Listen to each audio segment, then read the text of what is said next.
I guess more on the Drake thing. It's like, yo, this dude, the rest of his money is about to go to lawyers, and they about to rip his pockets more than anybody that he ever thought. You know these lawyers be expensive. They already cost dollars per hour, whether it be hundreds, whether it be thousands, tens of thousands, millions. Like, yo, these people cost money, and you got a team of lawyers. You don't just have one. He got lawyers for different things. And like, you gotta, these people are on payroll. You're not making the money from your products right now. You're fighting a system that sells your products. So that means you're not really making it from that. You're getting a discount on everything. Your views has dropped. The sales is already fluctuating in and out, in and out. So it's like, yo, everything about you is going away. You need to recreate who you are. Whether you want to continue to be in this business or you want to say, yo, I just want to be Aubrey Graham. There's nothing wrong with being Aubrey Graham. Young Thug can't be Young Thug no more. Still got money. Hopefully. Hopefully these lawyers ain't drain them dry. Because that's what they'll do. They'll they know that your case is a losing case. Or they know exactly how to win it. But they just want to milk you. Either way, any direction it goes, they want to milk you, man. Your entourage is only there to hustle you. Remember Kendrick said that?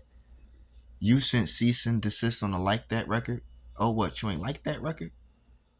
Daylight writing your songs. These are all the things that prove you were never meant for this. When I said months ago, this is our culture is tough. Our culture is, it's not just about what we look like, what kind of food we eat, what we dance to. It's the reasons why we do the things that we do in the first place. You aren't a part of that. You're not a part of anything. We all knew didn't you didn't really go through anything in life. We don't know you on a personal side, but what you showcase is privilege. So it seems as if you didn't go through anything in life to where you even can survive something like this.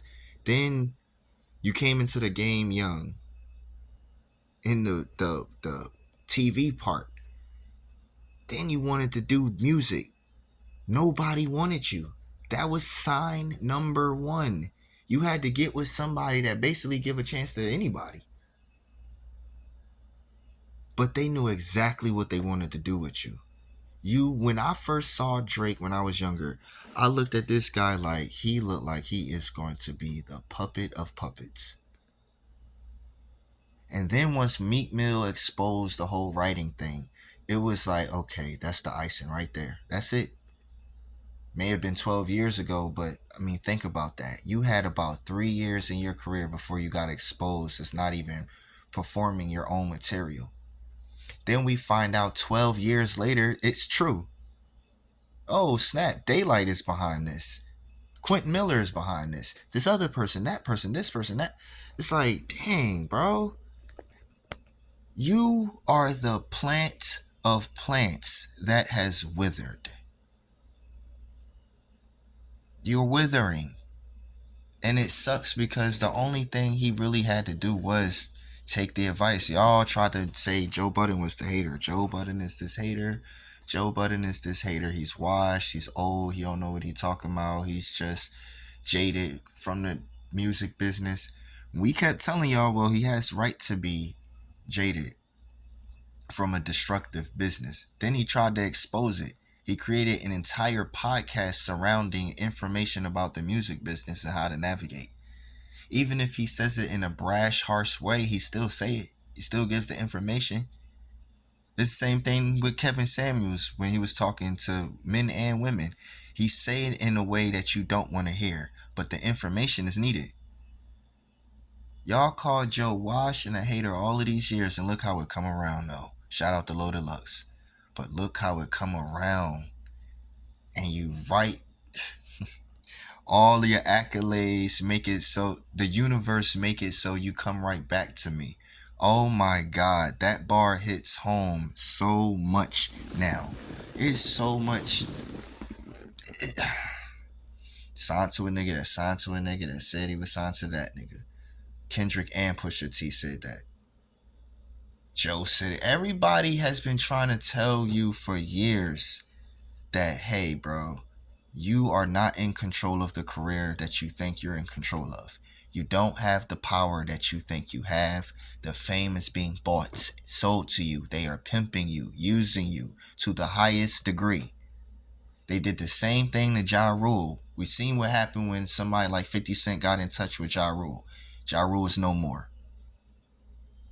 If it wasn't for Ja Rule's music being so undeniably good back then, in Ashanti, basically, he wouldn't be there. He wouldn't have anything.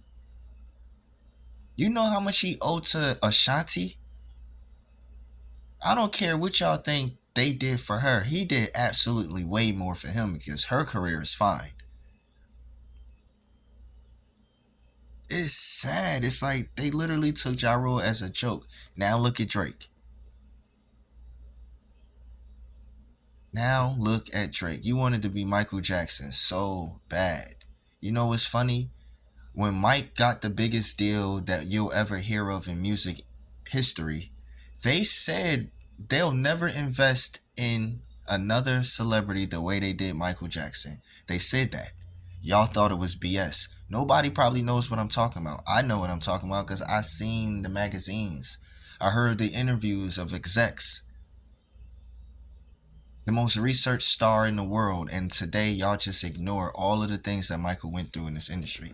He tried to show you, hey, it don't matter how famous you are, they will try to show you that they are above you. They already look down on us. He doesn't get that. Now you, like Joe said, look like the white boy. They treating you like the white boy that got black friends. It's sad, yo. It's really sad that one person did this to you. Out of every other thing that could that you was going through, this rap beef was it.